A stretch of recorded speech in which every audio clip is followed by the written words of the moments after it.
네, 여러분 안녕하세요. 5월 27일 월요일 역전의 용사들 시작하겠습니다. 모두 반갑습니다. 안녕하세요. 반갑습니다.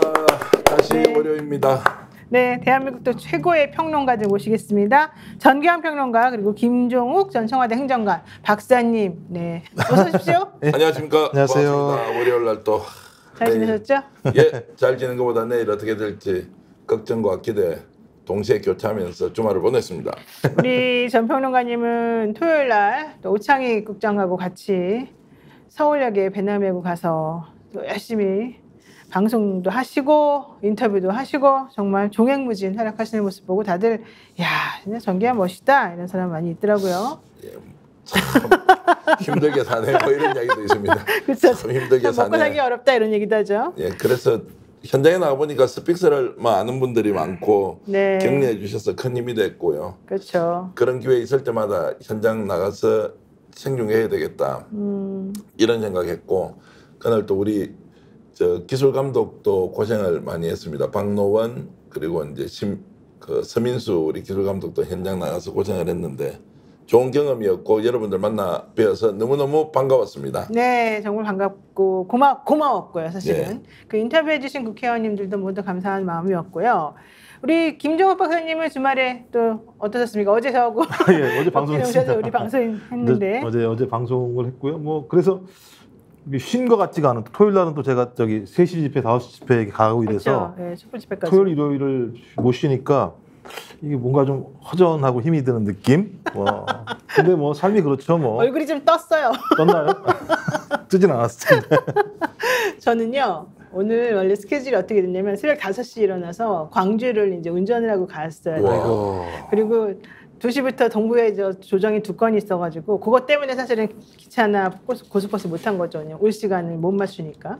근데 동부에서 그러고 난 다음에 이제 최경영 기자가 하는 유튜브 나갔다가 여기 이제 오는 스케줄인데 어떤 일이 벌어졌는지 아십니까, 여러분? 아침에 제가 새벽에 차를 몰고 가다가 타이어가 펑크가 났습니다. 어이구. 고속도로에서. 그 오른쪽 앞바퀴가. 와.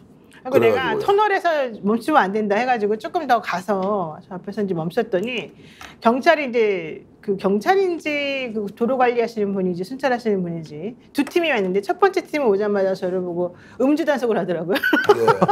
혹시 술 먹었나 하고. 타이어 펑크 난 거랑 음주랑 무슨 상관이 있는 몰라, 거죠? 새벽에 그때가 한 7시쯤이었거든요. 그러더니 그 다음에 이제 갔어요. 제가 음주가 아니라고 확인하고는. 그리고 이제 그 다음에 다른 분 2분이 오셔가지고 이제 제가 삼성화재가 저의 그거였는데 보험이었는데 아유, 저 보험회사 연락처도 못 찾겠고 막 헤매고 이제 그러고 있으니까 오셔가지고 좀 도와주셨는데 그분이 딱 하는 말이 노영희 변호사님 스픽스 열심히 보고 있습니다. 아, 그래요? 야, 네, 어쨌든. 근데 엄청 당혹하기도 하고 놀라기도 하고 사실 또 대책이 없잖아요. 고속도로에서. 네, 그러니까. 맞아요. 고생 많이 하셨네요. 네, 그래서 할 수 없이 거기서 삼성화재가 늦게 오더라고요, 참. 네. 그래서 견인차 타고 그 나가가지고 바퀴 4개 다 그냥 갈아버리고 결국은 광주는 못 갔고요. 그래요? 광주 재판은 왜냐면 10시 재판인데 시간이 안 되니까. 가면 12시겠더라고요. 그래서 저희 다른 변호사님, 저희 같이 하는 다른 변호사님한테 영상 재판 해달라고 제가 해서 결국은 이제 그 재판을 잘 마무리를 했었습니다. 네. 근데 하여튼간 죽을 뻔했다는 거. 그러니까요. 고생 많이 하셨네요. 펑크가 나면. 신기하죠. 어쨌든 중요한 건 제가 꼭 경찰을 볼 때마다 경찰분들이 저에게 스픽스 얘기를 한다는 거죠. 아, 경찰분들도 열심히 많이 보시나 보네요, 보니까. 네, 왜냐면 노영희 변호사님 반갑습니다. 반갑습니다. 좋네요. 이러다가 스픽스에서 잘 보고 있습니다. 이 얘기를 꼭 하니까. 여러분 힘내시고요. 네, 스픽스 최고의 방송을 한번 계속 만들어 보고요. 우리 지금 89만 넘은 지 조금 됐는데 빨리 90만 100만 빨리 갑시다. 네. 노영희 TV도 마찬가지죠? 네, 조금 있으면 우리 5만 됩니다. 아이고. 자, 오늘 방송 시작하기 전에 좋아요 누르지 않고 방송 보시는 분 나가서 좋아요 하나 누르면요. 노영희 TV든 저희들 스픽스든 지금 489분이 좋아요 눌렀는데요. 좀 좋아요 누르고 하면 더 많은 분들이 방송 함께 볼 수 있습니다. 여러분 부탁드리겠습니다. 저도 네. 눌렀습니다. 네, 고맙습니다. 야, 근데 스픽스는 좋아요를 좀 인색해요. 스픽스에서 보시는 분들이 400 몇십 분이 눌렀던 네, 거잖아요. 노영희 TV 지금 400 몇십 분이 보는데 454분이 눌렀단 말이에요. 그러니까 충성도가 엄청 높고요. 스픽스는 충성도가 안 높은 이유가 대표한테 다 있습니다. 제가 알고 있습니다. 이게 객관적으로 합리적으로 좀 냉정하게 보시는 분들이 많아서 그런 거고요. 예. 자, 오늘 방송하겠습니다. 지금 내일이 사실은 정말 중요한 대한민국에 있어서 가장 큰 변수가 하나 생겨나는 그런 날입니다. 왜 정기환 대표는 사실 고향이 대구고요. 대구에 사업장이 있기 때문에 평일에는 서울에서 또 활동하지만 목요일이나 금요일이 되면 항상 내려갑니다.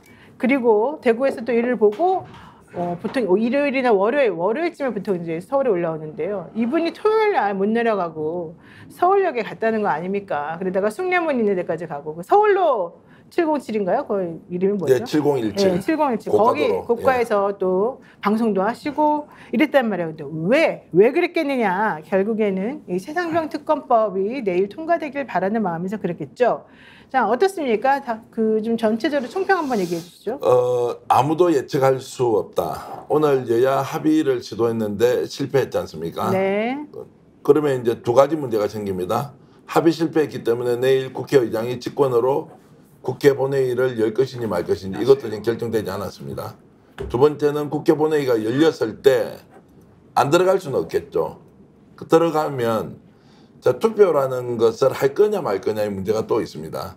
재적의원 과반에 출석의원 3분의 2가 이제 재의결 통과에 대한 이제 최종 기준이지 않습니까? 네. 그럼 둘 다 어떻게 할지 모르니까 오늘 오후부터 갑자기 내일 본회의 열려 안 열려? 그러면 김진표 국회의장은 어떻게 할 거지? 아직 나온 이야기가 없는데 지금 그래서 공중으로 붕 떠서 국회 본회의가 내일 몇 시에 열리는지 지금 현재 계획은 오후 2시에 열리는 걸로 예정이 돼 있는데 네. 합의 사항이 없으니까 오리무중의 상황으로 빠지고 있다. 이렇게 말씀을 좀 드리겠습니다. 지금 당론으로 지금 국민의힘에서는 반대하는 것을 채택을 했잖아요. 그러면서 원내대표나 이런 사람들이 전화를 건다는데요. 안 받는 사람들이 있대요. 안 받는 사람들이. 국민의힘 의원인데 대표의 전화를 안 받는 거예요. 왜? 곤란하니까. 당론으로 자기는 오케이를 해줄 수가 없으니까. 그 인원이 물론 저희가 어제도 말했습니다만 다 합쳐서 오늘 나온 한 명까지 지금 노골적으로 공식적으로 말한 사람이 5명인데 그분들까지 합치게 되면 10명이 좀 넘는 것으로 지금 얘기되고 있습니다. 자, 어쨌든 왜 그래서 우리가 이 세상병 특검법을 통과시키는 게 중요한지 이건 먼저 얘기하고 그 나머지 얘기들을 한번 해볼게요. 변희재 대표님 지금 오셨어요? 안녕하세요. 예. 변 대표님 어떻게 토요일 날 우리 집회나 지금 현재 세상병 특검 관련해가지고 돌아가는 상황 좀 얘기 좀 해주실까요?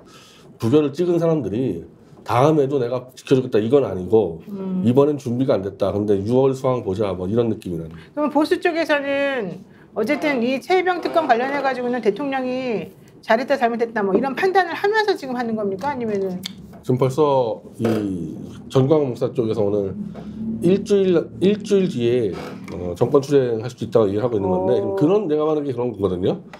이번 것까지는 지켜주는데 6월에도 계속 이 모양이면은 보수에서 추진시켜버리겠다, 전시켜버리겠다 이런 말들이 나오고 있으니까 분위기는 굉장히 좀 험악한 거죠. 그렇군요.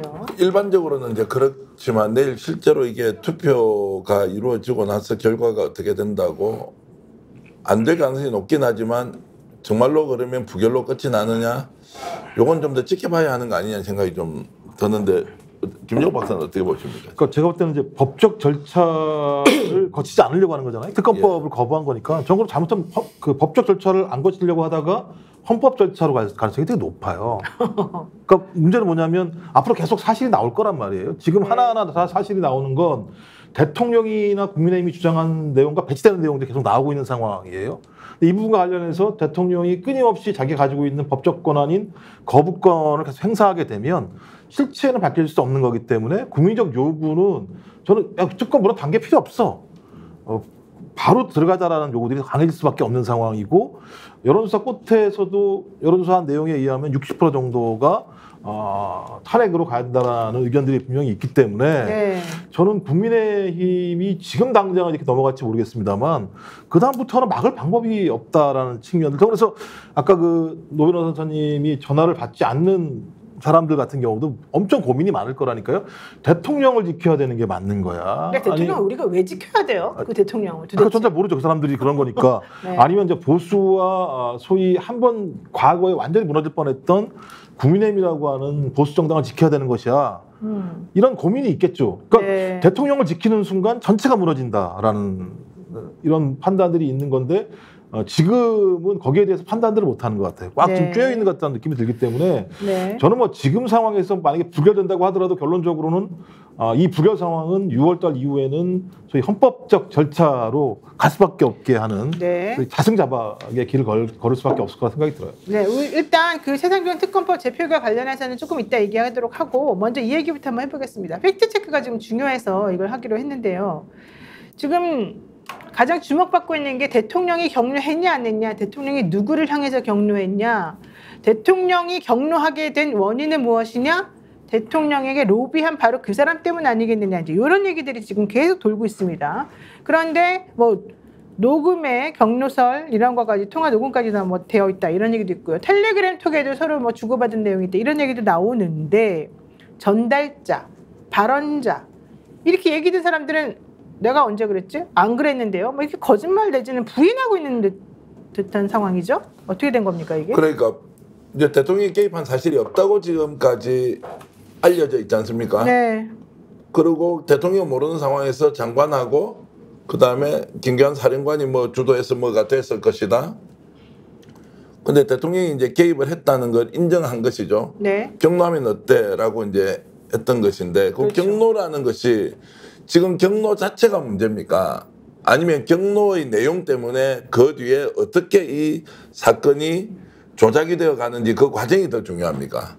대통령이 경로할 수 있겠죠. 근데 지금까지는 대통령이 경로한 사실이 없다라고 했던 게 이제 부인되는 거고, 두 번째, 조타 경로를 했다면 왜 이 사건이 조작 왜곡이 되어 가느냐에 대한 이야기를 해야 하는데 실제로는 본질이 다 빠져버렸죠. 껍데기로만 경로할 수 있는 거 아니냐. 이것은 솔직히 말씀드리면 말장난 아니에요. 경로할 수 있는 거 아니냐. 경로할 수 있죠. 그런데 그 경로를 하는 것과 법적 절차가 이행되는 과정에서 왜곡과 조작을 하라고 강제하는 것, 그리고 거기에 동원된 사람이 이시원 공직기관 비서관, 유재현 국방부 법무관리관, 그리고 대통령 국방비서관 다 이렇게 해서 이제 사령관, 사단장까지 다 이렇게 이제 조작을 하지 않습니까? 그 조작 가담을 하는 것의 출발이 대통령의 경로인데, 경로는 인정했으니까 경로의 내용이 뭐였냐? 이제 이걸 가지고 이제 밝혀야 되죠. 그래서 오히려 경로하면 안 되냐 이것을 성일종 의원이 밝힘으로써 이제 사건은 한 발짝 더 나갈 수 있게 됐다. 저는 그렇게 봅니다. 저는 완전히 자기 무덤 자기가 판 것 같아요. 왜냐하면 대통령이 도대체 왜 격려합니까? 무엇에 대해서 격려합니까? 이게 중요한 건데요. 처음에 얘기 나왔던 격려설은 대통령이 임성근 사단장을 빼라 그랬는데 안 빼니까 그 안 뺀 것에 대해서 이 사람을 봐주고 싶었는데 안 봐주는 것으로 수사 결론을 보고하려고 하니까 거기에 대해서 화를 냈다. 그래서 격려다. 처음에 이렇게 나왔었단 말이에요. 그러다가 그 다음에 나온 격려는 대통령실이나 그쪽 라인에서 나온 변명이었죠. 그거에 화를 낸 게 아니었다. 대통령이 화를 낸 것은 실제 그 최혜병이 죽게 만든 그 과정에서 제대로 일을 못한 이 사람들에 대해서 화를 낸 것이다. 여기 이제 그 대통령실에서 나온 설명이었죠. 근데 그러려면 시점이나 이런 여러 가지 것들이 하도 안 맞으니까 우리들이 뭐가 말이 안 맞는 것 같은데요. 그 상황에서 격려라는 것도 맞지가 않고 당신이 격려했다는 그 타이밍하고 실제 그 상황하고 하나도 안 맞아서 좀 거짓말하는 것 같은데요. 이제 이러고 나오니까 그 다음부터는 격려를 뭐 했네 안 했네 왜 격려했냐 격려만 하면 어떠냐 막 이런 얘기까지 지금 쭈르르 나오게 된단 말이에요. 이게 지금 흐름을 보시면 여러분들 아시겠죠. 이게 바로 워터게이트 아니겠습니까? 대한민국의 워터게이트? 왜 이렇게 자꾸 거짓말하는 것처럼 보이는지. 대통령이 우리들에게 거짓말하는 것처럼 보이는 일이 사실 많았었어요. 아니 보이는 게 아니라 거짓말. 거짓말인가요? 왜냐하면 네. 경로에 실체가 없다고 얘기했었는데 대통령이 기자회견에서 경로했다고 얘기했잖아요. 갑자기, 예. 그다음에 하도 밀리니까 성일종 사무총장도 경로한 건 사실이라고 얘기를 했었고 네. 내용적으로 박정훈 수사단장이 맨 처음 얘기한 거잖아요. 네. 그다음에 녹취록으로 확인됐고 또 그 외에 인물이 또 있다고 얘기했고 대통령실 회의에서 경로했다는 얘기를 들은 국민의힘 관계자가 있다고 얘기했고, 그러니까 가면 갈수록 경로 사실들은 다 확인이 된 거기 때문에 그렇죠. 경로는 인정할 수밖에 없는 건데 말씀하신 것처럼 경로의 내용이 맨 처음에는 왜 임성근 사단장을 집어넣었다가 기자회견에서는 왜 무리한 작전을 지시를 했어? 라고 하는 부분이라고 대통령은 얘기했었고 마지막은 지금 또 성일종 사무총장 얘기는 왜 하급 간부는 빼라고 얘기했다는 거예요. 그러니까 실체를 알 수가 없잖아요. 네. 그럼 이럴 때 어떻게 해야 되는 거죠? 특검으로 수사하면 되는 거예요. 그러니까 제가 볼 때 스스로가 말이 안 되는 얘기들, 서로 안 맞는 얘기들을 하고 있기 때문에 네. 이런 것들을 서로가 증거를 인멸하거나 증거를 갖다가 호도하려고 하는 측면들의 일들이 도처에서 벌어지는 건데 그 벌어지는 입들이 누굽니까? 대통령의 입, 그다음에 국민의힘 사무총장의 입, 이런 불들이 벌어지기 때문에 저는 이 사실들의 실체를 밝힐 수 있는 건 유일하게 특검밖에 없다라고 하는 부분들을 스스로가 지금 경로서를 가지고 다 자기들 스스로가 밝혀주고 있는 상황이다라는 네. 생각이 들어서요. 아마 계속 지금 자중질환에 빠져있겠죠. 자기들 스스로가. 출구가 없으니까. 그 워낙 크게 거짓말을 시켜서 막 배배 꼬여 있으니까요. 어느 한 네. 사람이 이거 풀려고 해도 풀리지 않는 거죠. 성일종 지금 사무총장 같은 경우는 본인이 후회하겠습니까? 잘했다고 생각하겠습니까? 후회하겠죠. 완전 한 발 더 들어가 버린 거예요. 그럼 네. 경로했다는 건데 그러면 다시 대통령실은 경로 안 했다 이야기하고 송일종은 잘못 들었다 이렇게 얘기합니까? 이렇게 할 수가 없잖아요. 그러니까 이제 꼬여 들어가니까 결국은 수사를 통해서 밝히는 수밖에 없다. 스스로 자인하고 있는 거고 그러면 지금까지 문제 제기했던 사람이 정쟁으로 몰고 간다면서요. 뭘 정쟁으로 몰고 갔어요? 스스로 지금 확인해 주는 게 정쟁이 아니라 아 이게 뭔가 대통령이 개입한 게 확실하구나. 네. 그리고 그 사이 일어났던 범법 행위들이 하나하나 드러나고 있구나. 이래서 이제 성일종 사무총장이 결과적으로는 지금 이 문제를 풀지 않고서는 갈 수 없겠다라는 것까지 만들어 놨다고 봅니다. 그러니까 성일종 사무총장이 어제 KBS 이뤄진다는 라이브에 나와서 이렇게 말했답니다. 구명조끼를 입지 않고 들어가서 작전하다가 함께 들어갔다가 죽음의 고비를 살아나온 사람한테 이분들한테 벌을 주라고 기소 의견 낸 것 자체가 잘못됐는데 이걸 대통령이 노할 수 있는 거 아니냐. 충분히 격려할 수 있는 거다라고 생각한다. 자, 근데 여기서 지금 잘못된 게 있어요. 구명조끼 입지 않고 들어갔어요. 왜 구명조끼 입지 않고 들어갔습니까? 그 사람들이 자기가 스스로 수영을 너무 잘한다고 생각해서? 그게 아니죠. 그때 밝혀진 것에 의하면 뭡니까? 해병대라는 게 안 보이니까 구명조끼 입으면 우리 해병대가 나가서 이렇게 열심히 일한다는 걸 사람들에게 보여줘야 되고 카메라에 찍혀야 되니까 구명조끼를 입을 수 없다. 이렇게 지금 상황이 그때 만들어졌던 거 아닙니까? 그러면 성일종 의원 스스로가 구명조끼 입지 않고 들어가서 작전하다가 바로 이 포인트가 잘못됐다는 것을 그 지시한 사람들, 그렇게 그 사람들이 그 해병대들이 그렇게 하도록 만든 윗사람들이 문제라고 하는 걸 인식해서 여기를 부끄러워해야 돼요. 첫 번째로는. 근데 여기에 대해서는 아무 말도 하지 않고 구명조끼 입지 않고 들어가서 작전하다가 고비를 살아나온 사람한테 벌을 주라고 기소 의견 낸 게 잘못이냐. 그러니까 여기 격려한 거다. 그러니까 말을 하면서 앞뒤가 하나도 안 맞는 거예요. 이분이 제대로 사실관계를 아는지도 모르겠고. 이게 좀 최근에 나온 이제 새로운 설을 지금 좀 만들고 있나 보네요. 그러니까 네, 지금까지는 왜 사단장 처벌하려고 그랬냐 경로했다 네. 그러다가 나중에는 이제 뭐 이런 참극에 대한 경로했다 그러다가 네. 이 요즘에 이제 새로 만들고 있는 게 하급 간부를 처벌하는 거를 가지고 경로했다 그런가 보니까 요거 지금 성일종 사무총장 얘기하는 거 보니까 현장에 있는 사람들 얘기하는 것 같거든요. 그래서 네. 지금 뭐 뒤죽박죽으로 세 번째 이 설을 만들려다 보니까 앞뒤가 하나 안 맞는 것 같아요. 게다가 그랬잖아요. 그 보도에 나온 거 보면은 한겨레 오늘 단독 기사 많이 보셨겠지만 살아남은 사람들 언론에 노출되지 않도록 하라. 무슨 뜻입니까 도대체? 그 실제로 고위직 공무원 한 사람이 이 영상을 보고 울었대요. 이 보도를 보고 영상이든 녹취 이런 걸 듣고는 끔찍하죠. 끔찍한 게 아니고 이 임성근이라는 이 사람이 사단장이니까 사단장 보기 좋게 하도록 애가 죽든 말든 그거 다 쳐넣은 거 아니에요. 그렇죠. 아니 사단장 이 사람이 뭔데 그게 들어가면 안 된다고 밑에서 계속 전하는 게 여단장하고 저 이제 대대장하고 통하는 내용까지 나오지 네, 않습니까? 위험하다고. 위험하다고. 근데 몇 시에 나오니까 그때 가서는 저 언론의 노출이 좀 잘 되기 위해서 그리고 해병대가 이걸 하고 있다는 걸 보여주기 위해서 구명조끼도 못 입게. 구명조끼도 못 입게 한 상태에서 한 게 다 드러났는데 임성근이 그 지시한 적이 없다고요. 아무 문제 없다고요. 무슨 나라가 이런 나라가 다 있어요. 그래서 저는 오늘 한겨레신문의 단독 보도 내용이 내일 실제로 투표에 상당히 영향을 미친다. 이거를 이제 듣는 순간 네. 지금까지는 어떤 특정한 사안을 해석을 달리하는 거라고 생각했잖아요. 임성근은 지시한 적이 없는데 책임의 선상에 있으니까 이 사람한테 책임 좀 묻는 거 아니냐. 그거 좀 과도한 거 아니냐. 그 정도로. 라고 생각하던 사람도 임성근이라는 이 사람을 위해서 실제로 부대 전체가 움직였다는 정황이 나오고 거기에는 아이들의 목숨이 군인들의 목숨이 네. 정말로 위태로운 상황에서도 들어가라고 강제한 것. 네. 그리고 나서 마지막에 그 장면 나오지 않습니까? 이것은 임성근 사단장이 한 말인지 아닌지는 모릅니다. 그 안에 녹취된 내용만 보면 뭡니까? 죽었다는 이런 내용이 언론에 드러나지 않도록 노출되면 안 조치하라는 된다고. 예. 방식으로 지시를 했다. 그거 당연히 다 밝혀야 되고요. 이 사람이 무슨 사단장이 우리 장병들을 수해 현장에서 위험천만한 상황에서 아무런 조치 없이 했다는 이거 누가 용서할 수 있냐고. 이걸 누가 용서를 하냐고요. 그런데 대통령이 빼주라고 이야기를 했다. 또는 대통령이 그걸 착오했다 할 수 있잖아요. 윤석열 대통령이. 네. 이거 확인했을 거 아닙니까? 그 뒤에. 더 일벌백계를 하라고 이야기를 해야 되는데 끝까지 그런 말한 사실이 없다. 엉터리 같은 거를 외부에서 조작해서 이 사람한테 정말로 죄를 뒤집어 씌우는 것처럼 하고 있는 이 행위 누가 용서할 수 있냐고요. 자, 저거 지금 그 아까 처음부터 한번 좀 보여주세요, PD님. 지금 보면 한번 우리가 읽어볼까요? 제일 처음 장면부터 지금 나오는 겁니까? 예. 신문 일면 보도 한국 국민 한겨레 매일경제 대경일보죠. 네, 매일신문 시민 중부 중 훌륭하게 공보 활동이 이루어졌구나. 그러니까 해병대가 들어가서 시민을 구한다라고 하는 내용이 이제 저렇게 언론에서 보도가 됩니다라고 얘기를 하니까 임성근이가 야 훌륭하게 공보 활동이 이루어졌구나라고 이제 칭찬을 합니다. 저 그러면 사진을 보세요. 구명조끼가 없잖아요. 그러니까. 그러니까 자기 부하들이 구명조끼 안 입고 위험하게 들어간 거는 생각도 안 하고. 신문 일면 보도가 한국일보, 국민일보, 한겨레, 매일경제, 매일신문, 대경일보, 시민일보, 중부신문 이런 데 나왔다고 좋아하고 있는 거예요. 지금 저 장면이. 자, 그 다음 거 좀 보여주세요.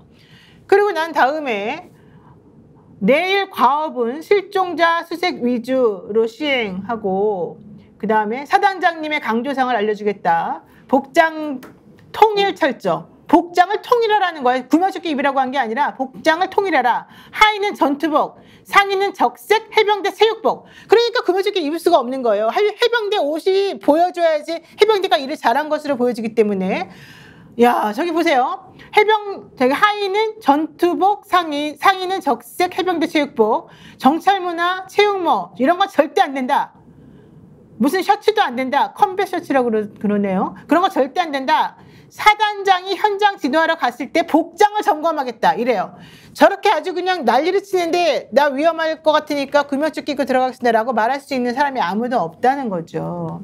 실종자 수색 위주라고 하면서 사단장님의 강조사항이 결국은 옷을 빨간 걸 입어가지고 우리가 해병대라는 거를 사람들에게 좀 알려라 이거밖에 없는 겁니다. 그러니까 저게요. 2022년 1년 전에 저 해병대가 수해가 났을 때 수해 복구 잘했다고 대통령한테 엄청 칭찬받았거든요. 그래요, 맞아요. 그러니까 그 다음에 저런 모습을 통해서, 그러니까 대원들을 중심으로 아니면 시신을 찾는 게 중요한 게 아니라 대통령에게 잘 보이기 위한 거라고밖에 해석이 안 되는 내용들이에요. 해병대를 선전하기 위한 거밖에 안 되는 거지 않습니까? 이 사람이 현장 상황을 고려하지 않고 본인이 지시했던 내용이 이행된 거 언론에 보도되잖아요. 이게 내가 굉장히 잘하고 있습니다. 보여주는 전형적인 보여주기. 행정 아닙니까? 저런 사람이 무슨 사단장 정도 되면 보여주기가 아니라 실제로 군을 장악하고 어떤 특수한 상황에서 사병들의 안전을 꾀하면서도 성과를 내는 게 더 중요하잖아요. 그렇죠. 사진 찍혀서 언론에 몇 군데 보도됐다 이 내용 보려고 애들을 사지로 저렇게 몰아넣는 저 사단장이 무슨 지도자이며 군대에서 정말로 군인 정신을 강조할 수 있는 자격이 단 1도 없는 사람이라고. 그래놓고 자기는 그렇게 지시한 적도 없대요. 지금 아래쪽 보세요. 생존 장병들의 일관된 이야기가 이런 건데 출발을 할 무렵까지도 자신들이 예천에 가서 무슨 일을 하게 될지 아무도 몰랐답니다. 그리고 세상에. 실제로 지시했잖냐 이렇게 하니까 뒤에 뭐라고 합니까? 의견도 못 내나 의견 낸 것뿐이다 이렇게. 거라고. 그게 말이 되는. 진짜 아이고. 그 전에 가서 엄청나게 화를 냈기 때문에 그 밑에 있는 중간 간부가 내일 절대 그러면 안 돼. 사단장님 지시가 엄수야. 내일 현장 와서 복장 점검하면 안 돼. 이렇게 얘기가 나온 거거든요. 근데 그걸 단순히 의견이라고요? 그 다음 거 좀 보여주십시오. 야, 저거는 수변 일대의 수색이 겁납니다. 겁난다 그러는 거야. 수색할 수가 없다는 거죠. 물이 너무 깊다는 거예요. 사진 보내드리겠습니다. 그러니까 사진 보세요. 물이 이렇게 많이 올라왔는데 어떻게 애들을 저 안으로 들여보내갖고 시민을 구하라고 합니까? 내지는 시민의 시신을 찾으라고 합니까? 위험합니다. 지금 이걸 보여준 거 아니겠습니까? 그랬는데 그 다음에 어떻게 됩니까? 처음 온 작전 지역이라 현장 확인 목적으로 병력들을 대기시키고 작업관 안전 위에 요소를 파악하고 있는데 사단장이 말을 끊으면서 넘어갑시다. 말을 끊으면서 그 다음이 중요합니다. 빨리 현장에 들어가라 하셨다. 보세요. 지금 그래도 위에 있는 중간 간부들은 이 대원들 다칠까봐 여기 어떤지 모르니까 그렇죠. 현장 상황 위험하다고 보겠다는 계속 거잖아요. 얘기가 들어가면 안 됩니다라고 하니까 빨리 현장에 들어가라고 했다고 하는데 사단장이 말을 끊으면서 임성근 이자는 저것도 지가 부인할 거예요. 나 그런 말 한 적이 없는데 부하가 잘못 들어서 저 주장을 하고 있는 것이라고 하고 말 사람이죠. 저자가 지금은 국민 앞에 썩고대제가 아니고 야. 이 사람이 했던 행태를 한번 보시라고. 그게 지금 해병대 사단장 아유 정말로 저런 사람이 이런 있을 수가 나라에서 있네요. 무슨 국방이고 국민의 생명과 안전을 지키는 그런 정말 자격 무자격도 저런 무자격이 어디 있습니까? 저거 말고 그 다음 장면도 있습니까? 좀 볼까요? 와 잠깐만 물이 지금 세요. 한 명이 물에 떠내려가고 있는 상황이라 이게 이제 그거예요. 중위가 한 명이 물에 떠내려가고 있어요. 이렇게 얘기하니까 뭐라고? 떠내려가고 지금 안 보인다고 그래서 빨리 가보고 있습니다라고 임성근에게 이제 보고를 하는 거죠. 포 7대 대장이. 그랬더니 임성근이 왜 빠졌냐고 아니 물이 갑자기 팍 불어나가지고 구명조끼도 안 입고 가서 빠졌는데 왜 빠졌냐고 물어봐요. 그러니까 이 사람이 집으로 이렇게 삽으로 밑에 물바닥을 긁다 보니까 집안이 무너지면서 빠지게 됐습니다. 이제 이렇게 얘기를 하죠. 그러니까 임성근이 뭐라 그럽니까? 얘들 언론 이런 데 접촉이 되면 안 되는데 그러니까 자기가 지금 잘못해가지고 뭔가 좀 사달이 날 것 같은데 애를 구하는 거 생각은 하지 않고 사람이 빠져가 죽는데 이 자식은 진짜 하는 꼴을 한번 보세요. 입틀막을 지금 시키는 거예요. 애들 언론에 접촉이 되면 안 된대요. 언론에 빨리 구조를 하고 어떤 식으로 해야가 아니고 언론에 접촉되면 안 되겠다. 저런 자가 무슨 저런 사람을 지휘관으로 그래도 욕은 하면 안 되죠. 욕이 그냥 확 튀어나오는데 욕하면 왜 안 돼요? 욕을 아니 나쁜 해야죠. 새끼잖아요. 저 하는 꼬라지 보면 저게 아니 자기 자식이 저렇게 되면 저렇게 할 인간이에요. 저게 평소에 어떻게 군에서 통솔을 했고 윗사람들 보고 지출세하고 승진하려고 그러니까 저지 스타일을 하고 어디 백을 써가지고 부탁을 또 했겠지. 지 살라고. 야. 현장에서 저게 이제 다 드러났으면 저 사람의 정말 도덕성 그리고 윤리 의식 그리고 공직자들의 최소한 도리 군인 정신 무엇 하나 제대로 된 인간 진짜 XXX 같은 사람이죠. 보세요. 저 사람이 그다음에 또 뭐라고 말하는 줄 아세요? 하여튼 그 트라우마 이런 건 나중 문제고 트라우마 이런 거를 걱정하는 게 아니에요. 언론을 막으려고 하는 무조건 언론에 우리의 잘못된 거 내보내면 안 되고 우리가 잘한 것만 내보내야 되는데 지금 갑자기 상황이 이상하게 변하니까 내가 지금 도대체 이 상황을 용서할 수 없다. 이 태도를 지금 하고 있어요. 미친 거죠. 자, 그래서 이거를 박 대령이 수사를 해가지고 임성근이가 잘못했다 이렇게 지금 보도를 했고 이종섭까지도 국방부 장관까지도 보고가 들어가서 그래 좋아 이 보고서 오케이 이제 넘겨 이렇게 됐어요. 그러고 났더니 갑자기 경로가 이제 그때부터 나오면서 이제 이 엉망진창이 돼서 여기까지 왔습니다. 항명이라 그러면서 자 근데 더 중요한 거 있어요. 박진 육군 준장이 김기현 사령관에게 보고하면서 이런 얘기를 했대요. 사령관님 사령관님 노고가 많으십니다. 오늘 보고드린 내용을 안보실에도 보고가 되어야 될 것 같습니다. 이게 7월 30일 얘기예요. 내일 아침에는 국방비서관에게 인지가 되어야 될 것 같습니다. 이런 얘기까지 했는데 그 다음에 나온 얘기가 이 김계환이가 뭐라고 하는 줄 아세요? 야 이거 잘못하면 직권남용 권리방해에 해당할 수 있어. 이거 위험한 상황이야. 유족의 여론도 악화될 수 있어. 조심해야 돼. 이 말을 해요. 이건 무슨 뜻입니까? 저끼리 다 알았다는 거 아니에요? 이게 얼마나 심각하게 그렇죠. 바로 그거죠. 다 알고 있었지. 그러죠. 바로 그거죠. 아니 어떻게 하게 되냐면 이 김기현 해병대 사령관이 이 당시에 임성근 후임자까지도 다 생각을 해서 갔다는 거잖아요. 이 얘기 뭐냐면 임성근 이 문제 관련해서 문정이 직권남용 관련해서 문제가 되기 때문에 이 사람은 자기가 사단장을 지휘할 수가 없는 상황이 갈 거야. 그러니까 새로운 후임자를 임명해야 된다고 얘기하면 김계관 스스로가 이 문제와 관련해서 임성 사단장이 최종적인 책임이 있다라고 판단한 거잖아요. 네. 근데 이랬던 사람이 갑자기 틀어진 거죠. 그렇죠. 국방부 장관 전화가 왔는데 그럼 국방부 장관이 결재를 안 했냐? 국방부 장관도 결재를 했어요. 그럼 국방부 장관 바로 위에 있는 거잖아요. 그럼 그게 예를 들면 대통령실이든 그 연락이 왔겠죠. 네. 그러니까 장관도 어쩔 수 없는 지시사항이 내려왔다고 하는 건 누가 뭐라고 해도 대통령의 경로에서 끝난 게 아니라 경로 이후에 지침이 내려왔겠죠. 경로만 가지고 이 일이 벌어질 수 있습니까? 그렇죠. 왜냐하면 대통령실에서는 법률비서관이 다 있기 때문에 이게 이런 일이 벌어지게 되면 어떤 문제가 발생할지 다 알 거예요. 네. 그럼에도 불구하고 그 이후에 벌어진 게 공직기관 비서관실 라인에서는 저희 국가수사본부로 얘기해가지고 경북청 가가지고 자료 회수해 온 거잖아요. 네. 또 그다음에 공직기관 비서관이 유재은 법무비서관 통해서 다 예를 들면 국방부 갔다가 장악을 해버리는 거잖아요. 네. 아니 공직기관 비서관이 그런 권한이 있나요? 아무런 권한이 없는 행사가 벌어진 거죠. 네. 그다음에 또 다른 라인은 저희 국방비서관을 위시로 하는 저희 안보실 라인들이 네. 다시 또 육군과 해병대에 다 다양한 방식의 요로로 연락을 다 했기 때문에 이건 전방위적인 직권남용이 도처에서 벌어진 사안. 그리고 스스로도 인정하고 있잖아요. 직권남용이라고. 변 대표 어떻게 보십니까? 직권남용이라고 스스로 말하고 있어요. 김기현 장관이. 아니 이게 원래 이런 문제들 때문에 그때 이제 하사관 그 여성 한 명이 이제 자살하고 이런 사건 때문에 이 군대 내에서의 성폭력이나 이 사망 사고는 예. 지체 없이 경찰에 넘기라는 그 새로운 조항이 생겼단 말이에요. 그 새로운 조항 생기자마자 첫 사건이 이 사건이에요. 그러니까 지체 없이 기초수사에서 넘겨야 되는데 이거를 검열을 하고 다시 보고 누구 빼라 마라. 그러니까 이게 직권남용이라는 거를 이 사람 잘 아는 수밖에 없는 거예요. 그렇죠. 군대 내 사망 사고가 나와서 조항을 새로 바뀌었는데 그걸 정면으로 어기고 있으니까 다들 그래가지고 사실은 장관까지 해가지고 넘긴 거죠. 그것 때문에 그 조항을 지키려고 넘겼는데 그러니까, 예. 이제 이거를 장관 지시사항까지도 엎었다는 얘기는 장관보다 훨씬 위. 예. 아니 그러면 제일 중요한 건 이 사건의 본질은 직권남용, 권리행사 방해, 권리남용 이거라는 거잖아요. 예? 그런데 이걸 뻔히 알면서 왜 성일정 의원이나 다른 사람들은 국민의 사람들은 그냥 경로할 수 있는 거지 경로했다고 뭐라 그러냐 왜 자꾸 그쪽으로만 모르고 나가요? 그 언론이 그렇게 받아 써주고 또 뭐 20% 30%는 거기에 다 동조해주고 사실 확인보다는 그냥 주장하면 받아준 데 있다고 착각하고 있겠죠.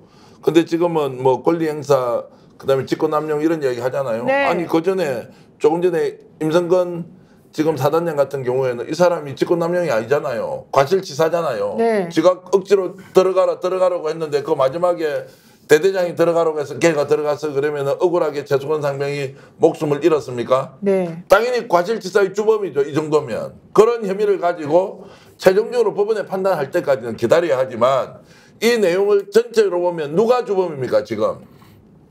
현장에 있는 대대장, 현장에 있는 포대장, 네. 그리고 여단장까지 이거는 이러면 안 된다. 너무 위험하다고 이야기하는데도 화를 내면서 들어가서 하라고 계속 이야기를 했다면 누군가 한 사람이 주범으로 책임을 져야 되잖아요. 네. 누굽니까 그러면? 당연히 임성근 사단장이라고 저는 주장하고요.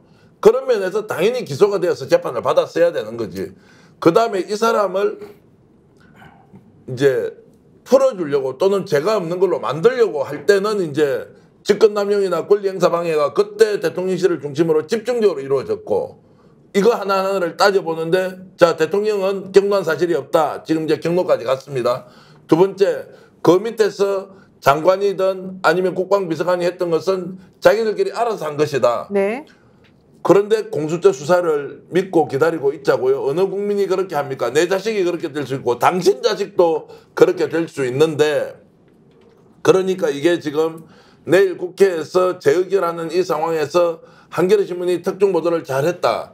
그리고 저 녹취를 어떻게 확보했는지 모르지만 저게 있어서 억울함을 얼마나 풀 수 있느냐. 국민들은 분노하지만 와 이것이 지금 우리가 보는 군발이들의 실체구나. 해병대 군인들의 실체구나. 사단장의 실체구나. 어떻게 해서 지금 국방의 의무를 하고 있고 이들이 자신의 신변 보호나 그리고 성진이나 이런 걸 위해서 억울한 죽음을 오히려 조작하고 거기에서 로비해가지고 풀어내려고 했던 이 악행을 반드시 우리 국민의 이름으로 네. 정말로 단죄해야 한다 이런 말씀 드리겠습니다. 정기영 평론가님 자제분도 이번에 군대 2명이 이제 군에서 제대를 했죠. 갔다 왔죠. 그렇죠. 한 명 또 더 가야 되는데요. 아이고 세상에 걱정되시겠어요, 솔직히. 걱정이 아니라 군에 보내고 제대했던 아이를 데리고는 모든 부모가 똑같은 마음이죠.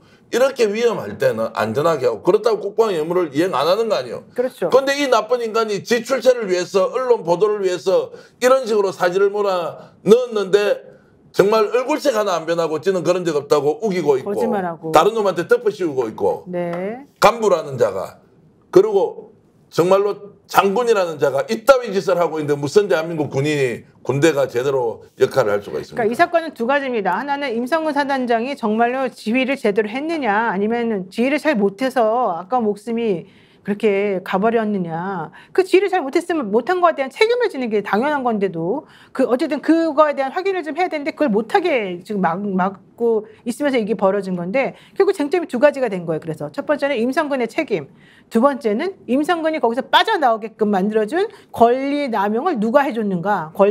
권리 행사를 왜 권리 행사 말도 안 나오네. 권리 남용을 직권 남용을 이렇게 엉터리로 하게 한 이 부분을 왜 제대로 수사하지 못하게 하는가 이 두 가지인데 임성근 사단장 이번에 오늘 나온 또 새로운 것이 뭐냐면 임성근 사단장이 휴가를 한번 그때 갔지 않습니까? 8월 1일 날 기억나시죠, 여러분들?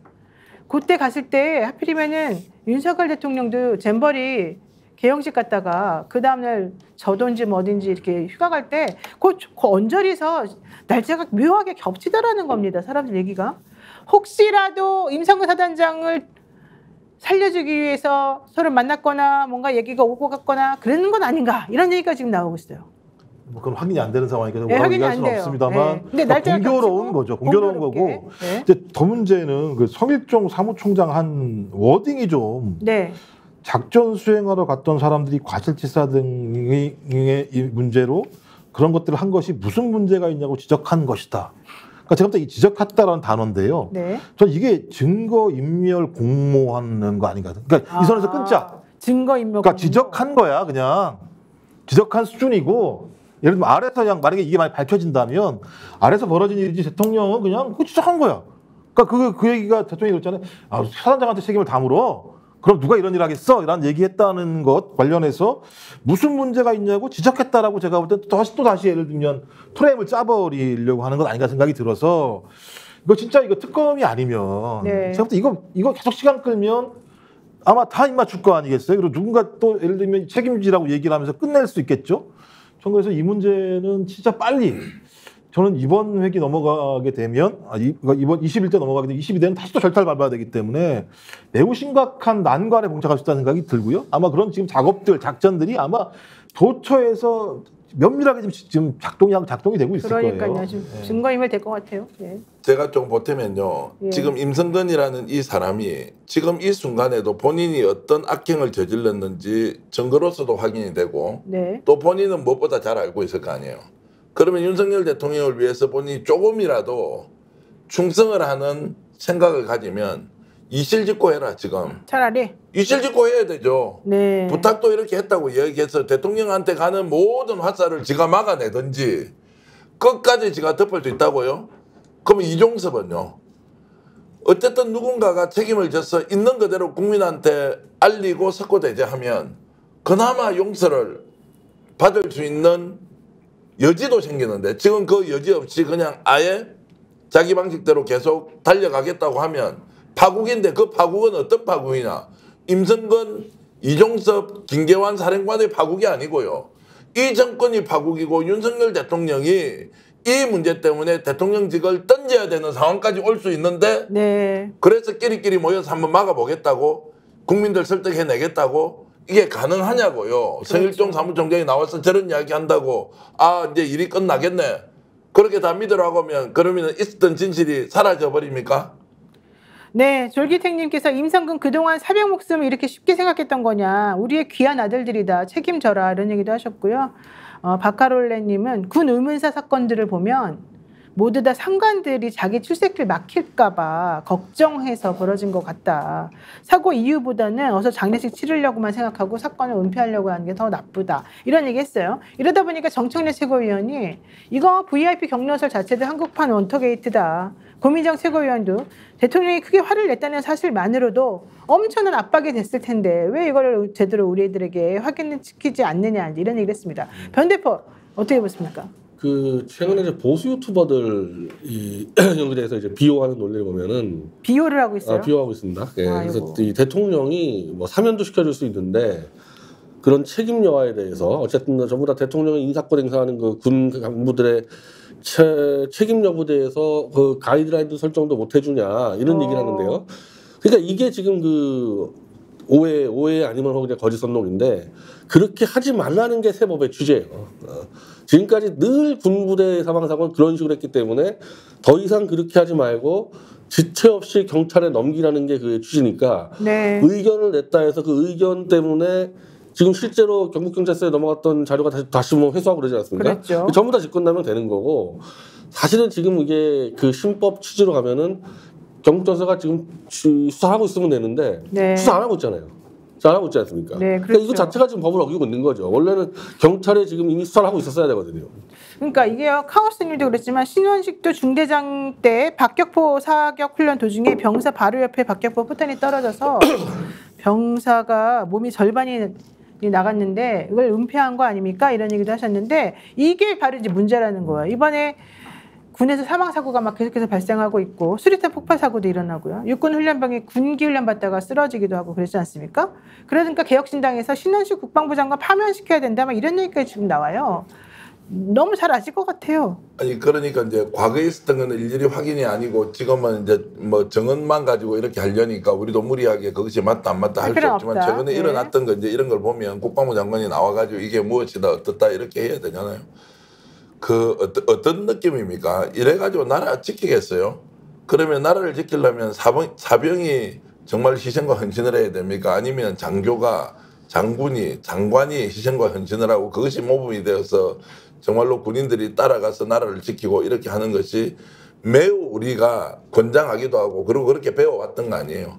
지금 뭐 엉터리로 그리고 거짓에 윗선에 조작에 다 나서는 사람들이 이게 지금 간부고 장군이고 장관이고 이런 상황에서 지금 국방장관 아무 소리 지금 안 하고 있지 않습니까? 네, 그렇죠. 한마디 말을 하지 않아요. 왜냐하면 이게 좌파 용공 세력들이 또 전체주의 집단의식을 가지고 공격하는 것이다. 이렇게 생각하는 것이냐. 아니면 그렇게 나와서 국민들한테 다 이야기해라. 지금은 이 문제를 덮으려고 해도 덮을 수가 없으니까 차라리 너가 가지고 있는 속마음을 그대로 국민한테 드러내놓고 네. 이야기를 해라. 왜냐하면 국민들이 판단할 거 아니냐. 이렇게 해야 되고 지금 집단적으로 나서서 하고 있는 것이 그들의 논리를 보더라도 대통령 궁지에 몰아넣고 끝장내버리는 거 아니에요. 그렇죠. 끝장내버리는데 누구를 죽이냐. 국민이나 반대파를 죽이는 게 아니고 자신들이 생각하는 주군을 죽이고 있는 행위에 다 나서서 지금 난리잖아요. 그러면 제가 정말로 100번 양보해서 말씀을 드리면 윤석열 대통령이 그 사건의 전모를 지금 우리가 오늘 한겨레신문 특종 보도를 통해서 봤던 내용 알 수 있습니까? 없지 않습니까? 누군가 오보에 의해서 또는 뭔가 착시 현상에 의해서 대통령이 이렇게 움직이게 했다고 하면 이 내용을 그대로 알았으면 대통령이 이렇게 안 했겠지. 근데 일이 터졌잖아요. 터졌는데 다 입 다 다물고 있어요. 네. 책임 아무도 안 진다고 하면서 결국 누구를 죽이느냐? 국민의 윤석열 대통령을 궁지로 몰아넣는 것이 아니라 맞습니다. 이들이 윤석열 대통령을 죽이고 있다. 저는 이렇게 봅니다. 관욱진님께서 대통령 경로 녹음 파일만 까면 다 진실이 밝혀질 것 같습니다. 이런 얘기도 하셨고요. 헌법 위반 탄핵님께서는 임성근은 해병대 명예를 땅에 떨어뜨렸다. 계급장 떼고 군복받고 아예 땅으로 파고 들어가라. 이런 얘기도 하셨습니다. 자, 그렇다면 이제 내일 우리가 할 수 있는 건 이제 해야 되겠습니다. 내일 최상병 특검법 재표결. 제가 이제 계속 말씀드렸습니다만 22대 당연히 21대에서 안 되면 22대 국회의원들 잘 열심히 싸우겠죠. 하지만 21대 국회의원들 본인들이 책임감을 가지고 이건 우리들이 해야 될 일이라고 생각하고 한번 해보라는 얘기입니다. 최상병 특검법 오늘 김근태 여당의 김근태 의원까지 해가지고 5명이 공식적으로 나 찬성표 던지겠다는 얘기를 했습니다. 그리고 제가 알기로도 계속 10명 얘기했습니다만 5-6명이 지금 찬성표 던지려고 생각하고 있다는 얘기입니다. 그리고 정말로 당론으로 이걸 밝혔음에도 불구하고 국민의힘 의원들이 이거에 대해서 조금 아직까지 나 마음 못 정했다라고 하는 분들이 많다는 거예요. 그리고 어떤 분들이 민주당 사람들도 배신하지 않을 걸 생각하시는데 만약에 민주당 의원인데도 내일 투표를 안 나오잖아요. 그럼 완전 그 사람은 정치 인생 끝나는 거라고 봐야 되겠죠. 그러니까 제가 봤을 때는 무조건 나옵니다. 민주당 분들은. 다만 나와가지고 이게 무기명이니까 정말 나쁜 마음 먹고서 반대표 던질 수도 있겠죠. 하지만 정말 그럴 사람은 별로 없을 거라고 보고 또 그러면 안 된다고 생각해요. 중요한 거 어쨌든 그럼에도 불구하고 내일 어떻게 될지 한번 좀 얘기를 해봐야 될 것 같습니다. 변 대표 어떻게 될까요? 저 아까 말씀드렸죠. 부결인데. 근데 이제 뭐 머리들이 아마 다 딴 생각하면서 그러니까 뭐 부결이 윤석열을 반드시 지켜내겠다 그게 부결이 아니고 네. 다른 생각들을 하는데 아직까지 계산이 이제 아직까지 복잡하니까 다음번에 보자 이런 정도 마인드로 지금 정리를 하는 것 같아요. 네, 다음번에 보자. 이래가지고 이게 먹힐까요? 저는 오늘 뭐 전망할 때 가결로 희망 섞인 전망하겠습니다. 저희들이 민심 체크라고 커뮤니티에 투표하는 것이 있는데 거기 보니까 가결을 기대하는 분들이 절대적으로 많은데 부결과 가결을 그래도 객관적으로 한번 체크해보라 그러니까 그래도 가결이 한 60, 70%는 되는 것 같아요. 60% 가까이 되는데 그러니까 가결이가 그렇게 희망하는 거겠죠. 희망하죠. 네. 오늘 한겨레신문에 이런 보도가 영향이 있을 거고요. 실제 진실을 안 이상 국회의원들이 이렇게 저렇게 판단을 하는데 이것을 헌법기관으로서 독립성을 가진 국회의원이 자 이것을 특검을 통해서 해야 되느냐 아니냐. 네. 자 그러면은 추경호 원내대표가 했던 반대 논리는 뭡니까?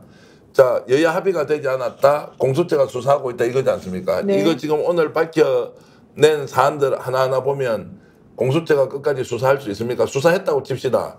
기소권이 없는데 기소를 그렇죠. 하지 못하는데 어떻게 이것이 사법 처리까지 갑니까? 못 갈 거죠. 당연히 특검해야 된다는 걸로 저는 많이 움직인다고 보고요. 내일 저는 기대도 사실 하고 있고 이렇게 해서 정말로 국민들이 바라는 사항들이 국회에서 의결로 갈 수 있다고 저는 생각을 하는데요. 네. 그런데 이런 문제가 있습니다. 아까 방송 전에 김정욱 박사하고도 얘기했고 제가 전화를 한 2통 정도 하면서 통화를 한 통은 했는데 내일 이제 국회 의사당에 다 모입니다. 그러면 이게 재적 의원이 되는 거죠. 네. 그런데 국민의힘 의원들이 표결을 하려 그 투표장으로 안 갑니다. 네. 자, 이랬을 때 재적이 되느냐 안 되느냐. 그 아는 사람이 별로 없어요. 그 왜 모르냐고 하니까 그런 전례가 없기 때문에 무기명 투표면 당연히 투표장까지 간다는 거예요. 그러면 투표하는 행위가 재적 의원에 들어가느냐.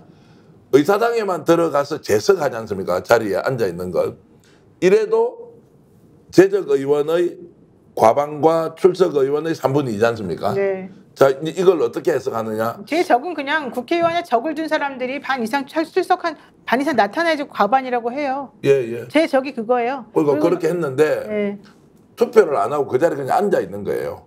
이거는 그러면 그거는 실질적으로는 기권이 돼버리는 거겠죠. 그러니까 이제 문제는 기표소에 들어가는 행위를 해야지만 제적으로 인정한다는 사람도 있고 네. 또 이제 그냥 가만히 앉아 있어도 그냥 그 자리에 네. 제적으로 본다고 얘기하는 사람도 있기 때문에 네. 뭐가 많은지 모르겠어요. 그러니까 그걸 적어도 이제 그건 국회 차원에서 명확히 해석을 해줘야 되는 측면이 있는 건데 네. 아직까지 이게 두 가지로 다 다르게 얘기하고 있기 때문에 뭐가 많은지는 모르겠어요. 그러니까 저도 자체가. 확인을 지금 못했는데 네. 이제 가긴 갔는데 투표장에 안 가요. 네. 그러면 일단 반대가 되는 거잖아요. 뭐 기권이든 반대든. 이렇게 이제 집단적으로 국민의힘이 국리를 해서 어떤 사람이 표를 찍는다 안 찍는다는 게 그냥 드러나게 아예 그냥 여기 앉아 있자 이렇게 할 수도 있다는 거예요. 가지 않으면 어떻게 됩니까? 그럴 때 국회의장이 이제 제대로 판단을 해줘야죠. 여야가 그거에 대한 판단을 하고. 그래서 내일 정 안 어떤 되면 상황이 벌어질지 모르는데 정 안 되면 법원까지 가고. 법원까지 또 갑니까? 네, 정 안 되면 법원까지 가요. 그 판단이 어떻게 계산하는 게 맞는지 잘 모를 때는 법원에 가요. 그럼 판사들이 판단하는 거예요.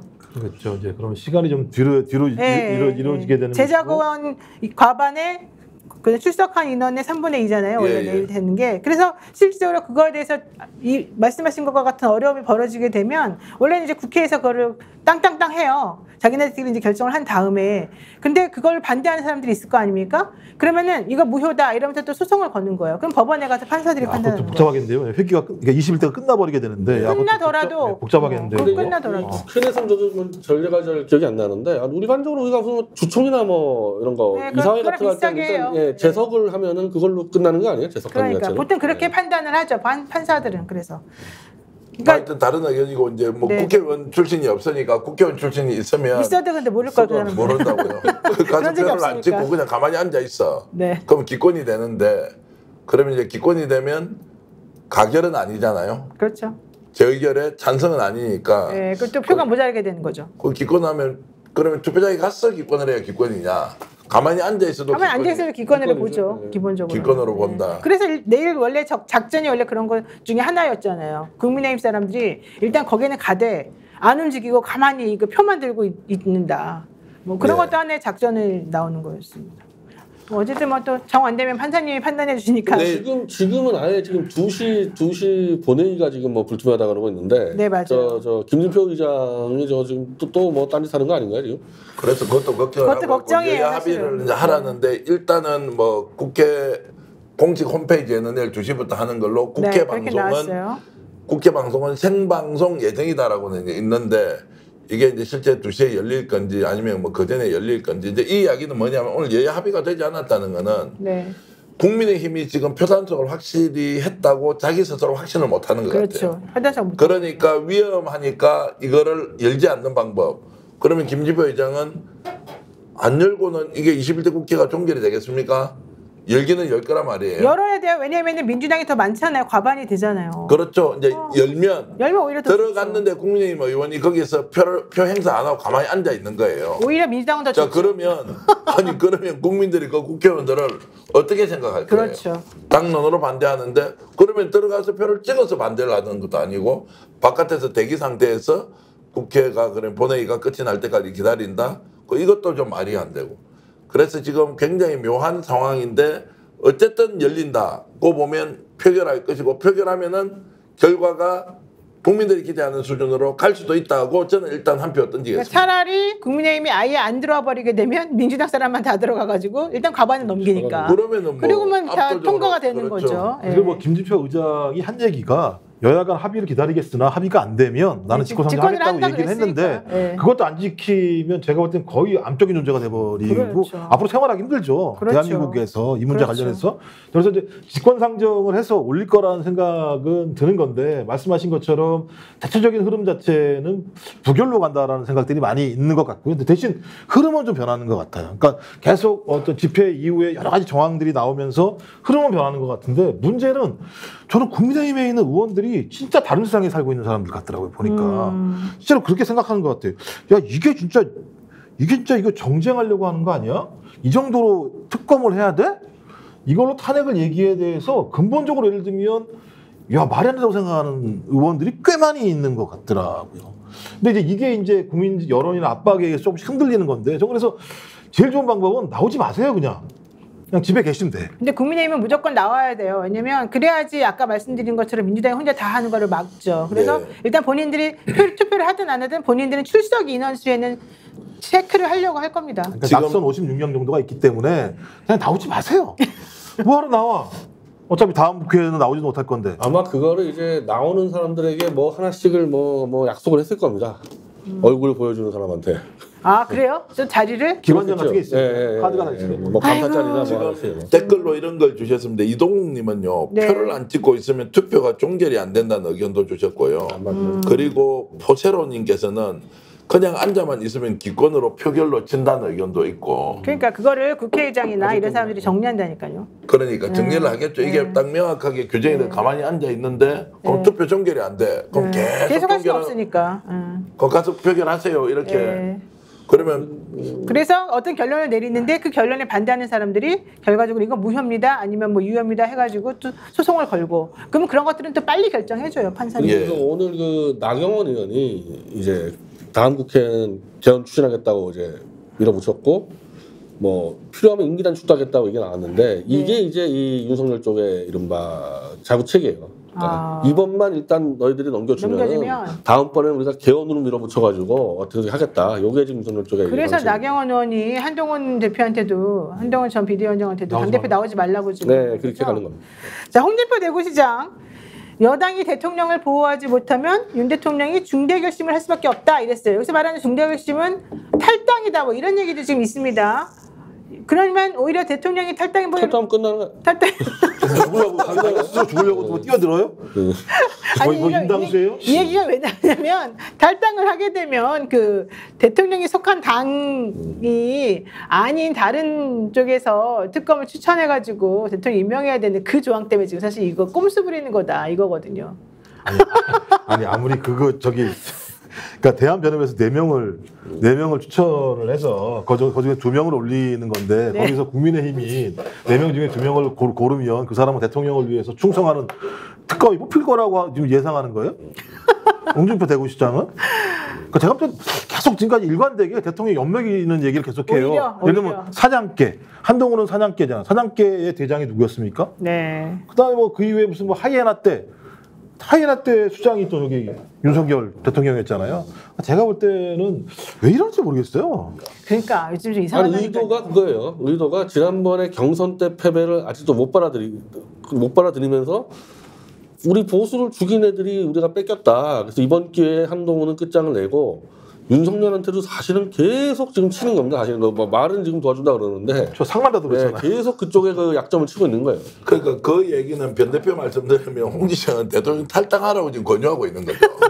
나가라. 그런 거죠. 나가라. 그러니까 대통령 탈당이 겁이 나야 되는데 대통령 탈당하면 끝인데 이런 생각이 떴는데 왜 홍지장은 이렇게 얘기하는 그럼 본인은 뭐 같이 탈당한다는 얘기니까 대통령이랑 본인 탈당하는 얘기 없잖아요. 지난번에 본인도 중대결심을 할 것처럼 얘기해서 다른 사람들이 친윤들이 홍준표 시장 보고 나가라 그랬죠. 탈당해라. 그랬더니 자기가 왜 나가냐고 화를 내긴 했어요. 그래서 이 홍 지장은 이런 발언이 윤석열 대통령에 도움이 되냐고요. 성일종 사무총장이 대통령 경고할 수 있는 거 아니냐 이렇게 해서 한 발 더 푹 들어왔고 이제 대통령 탈당까지 이야기하면 그냥 나가서 이제 탄핵 국면에서 아예 무방비로 알아서 뭐 죽든 살든 결판 봐라 이거하고 똑같은데. 근데 저는 만약에 홍 시장이 저는 그동안에 윤석열 대통령을 너무 보호해주고 있어서 이상했다고 생각했는데 만약에 그런 숨은 의도가 있어서 매기는 거였다면 저는 오히려 응원하겠습니다. 저는 먹이는 거는 맞대요. 먹이는 거예요? 먹인다. 매기는 거예요 이게? 아니 하나도 안 매긴 게 없어요. 다 매긴 거예요. 얘기하는 것마다 들어보면 대통령 너 엿먹어 이런 얘기가 계속 나오고 있어요. 고도의 또 정치력을 그런 식으로 보는 아니요, 국민의힘에 계신 분들도 그래요. 아니 왜 말을 그렇게 해요? 상남자? 그러면 검찰 인사가 방탄 인사라는 얘기잖아요. 야. 이렇게 그만 얘기하세요 이런 얘기를 하는 거고 하이에나 때 뭐 이런 얘기 다 마찬가지입니다만 문재인의 사냥개 이런 게 윤석열 대통령의 과거의 흔적을 갖다가 계속 환기시키는 거, 이 중요한 순간에 고도의 전략이에요, 그렇게? 탄핵 얘기가 나오는 상황에 과거 얘기를 환기시키는 거기 때문에 그 뜻은 뭔지 모르겠으나 과연? 결론적으로 활은 쐈는데 그 활이 대통령을 지켜주는 게 아니라 대통령이 가슴팍으로 날아가는 활. 여러분들의 오늘 그 정광 쪽에서의 이 판단이 저는 홍 시장과 연결돼 있다 보는데. 네가 이 문재인 사냥개 가지고 보수를 완전 죽여놨지만은 어쨌든 네가 대통령 돼서 우리를 먹을 거를 주면은 우리가 참겠는데 너 저렇게 빌빌빌 거리고 다니면 우리 너 버릴 수 있다는 경고가 들어가는 거거든요. 그래서 지금 이 내일 상황에서 표결이 어떻게 넘겨간다 하더라도 개헌으로 밀어붙이는 게 만약에 실패할 경우는 저는 윤석열 같은 경우는 보수한테 먼저 버림받을 가능성이 커지고 있다고 보고 있습니다. 그러니까 여러분들의 해석이 맞다면 제가 그동안 홍준표 시장 욕했던 거 제가 처리하겠습니다. 아니 근데 욕할 건 없어요. 이 정치 이런 식으로 하면 안 되게 정확하게 해줘야지. 자꾸 이런 식으로 막 연막 깔고 그러면 안 되죠. 정확하게 해줘야지. 홍 시장의 저런 발언, 나경원 의원이 개헌 이야기하는 거, 그다음에 지금 그 윤희숙 전 의원이 그 지금 국민연금 관련된 거 일단 뭐 모수계획부터 하자 이런 것. 그리고 지금 곳곳에서 나오는 대통령과 결을 같이 하자는 엇박자의 발언들이 있지 않습니까? 이게 뭡니까? 이제 대충 안에서 무너지고 있는 거 아니에요? 대통령이 보호를 받기보다는 대통령이 인정받기보다는 대통령과 결별이 되었을 때 어떻게 우리가 각자 도생해야 하느냐, 보수정치 세력이 살아가느냐, 바깥에서 아스팔트하고 있는 정말로 정강훈 목사 같은 사람도 이제 저런 방식, 그 다음에 한동훈과 홍준표 간의 싸움이 단순히 두 사람의 싸움이 아니고 이상한 방향으로 가고 있죠. 윤석열 한동훈의 관계도 이미 깨져 버렸고, 그리고 전당대회는 곧 해야 되고, 이것도 저것도 아닌 상황에서 최상병 특검은 알고 보니까 대통령이 정점에 있고 그 밑에서 조작한 거 보니까 만천하에 드러나는데 자, 이거 어떻게 수습할 것이냐. 종합적인 수습의 산행담은 없고 각자 알아서 다 하는데 결론은 뭐냐. 버킹검이란 말이죠. 알겠습니다. 결론은 버킹검이다.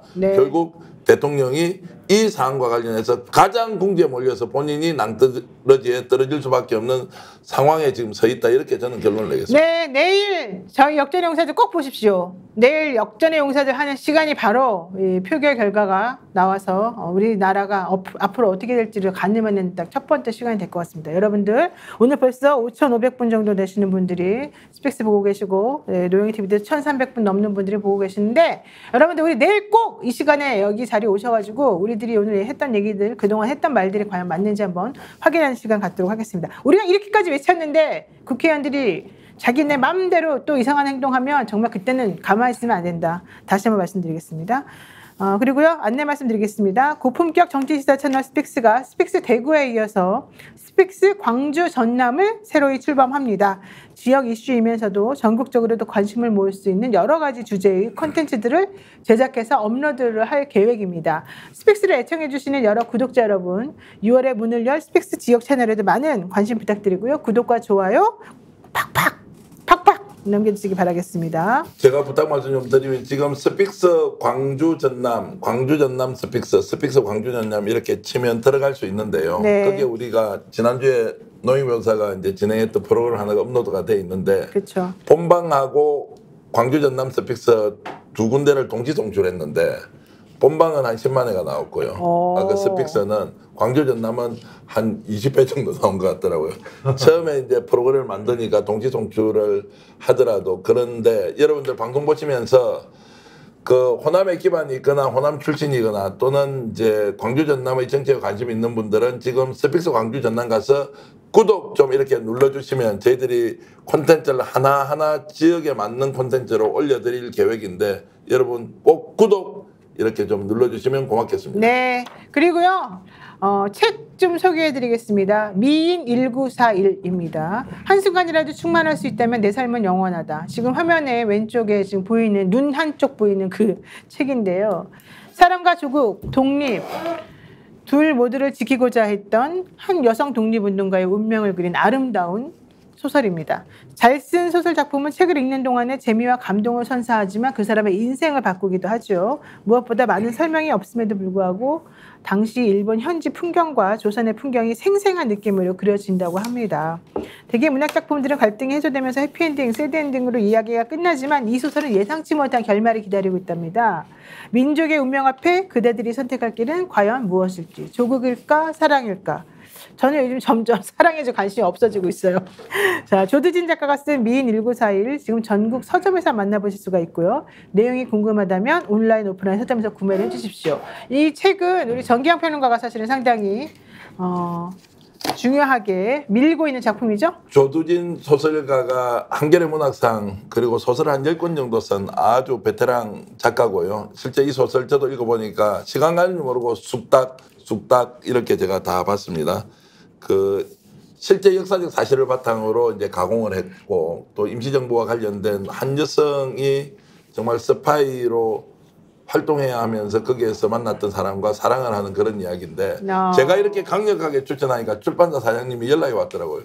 정말 잘 팔린대. 어머나. 정겨환이 읽어보니까 좋더라. 그리고 이런 역사 소설을 통해서 지금 현재 대한민국이 어떻게 가야 되는지를 다시 한 번 더 생각할 수 있는 그 1941 미인 1941 미인 1941 책 여러분 꼭 인터넷에서 주문해 주시면 고맙겠습니다. 네, 고맙겠습니다. 자, 오늘도 시청 많이 해주셔서 감사드리고요. 우리 내일 꼭 여기 이 자리에 다 모여가지고 내일은 10,000명 이상이 한번 같이 얘기 한번 해보도록 하겠습니다. 오늘 고생 많으셨습니다. 역전의 용사들! 고맙습니다.